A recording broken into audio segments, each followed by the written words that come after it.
room, with all the noisy traffic of a seaport city rumbling under his windows, Hollister lay on his bed and struggled against that terrifying depression which had seized him, that spiritual panic. It was real.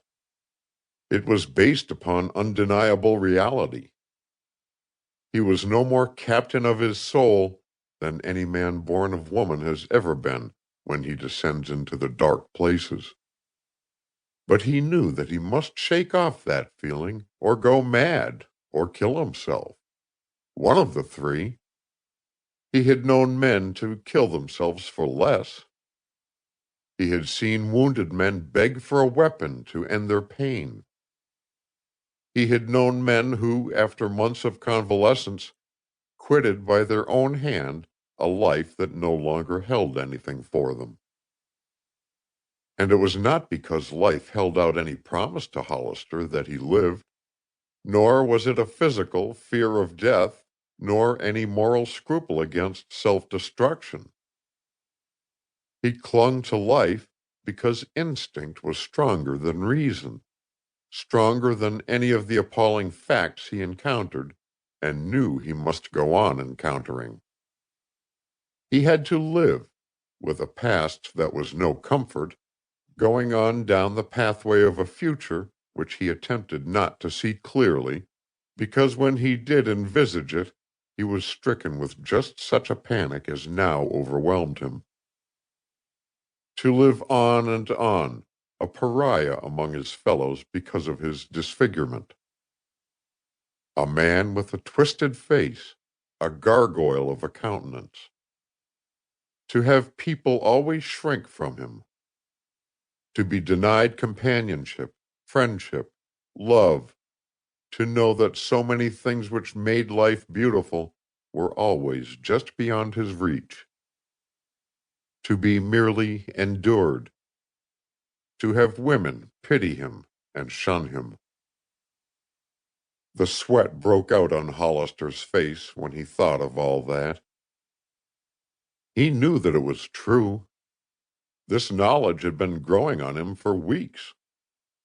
Tonight, the full realization of what it meant engulfed him with terror. That was all. He did not cry out against injustice. He did not whine a protest. He blamed no one. He understood when he looked at himself in the glass.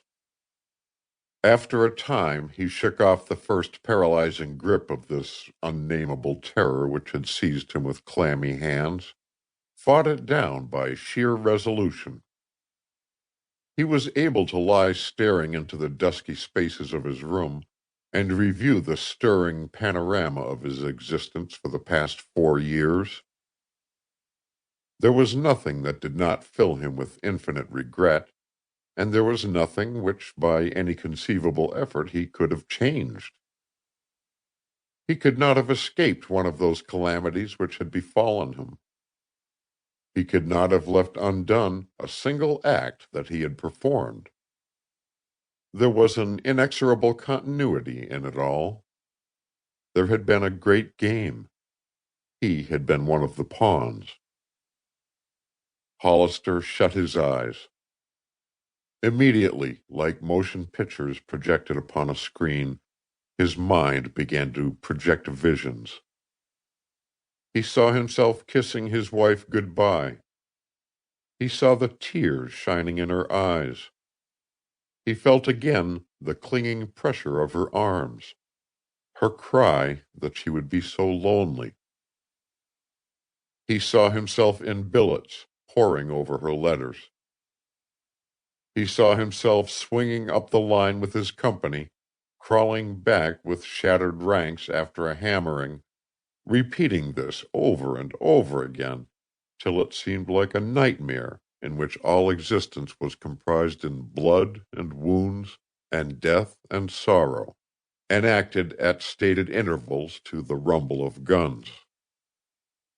He saw himself on his first leave in London, when he found that Myra was growing less restive under his absence, when he felt proud to think that she was learning the lesson of sacrifice and how to bear up under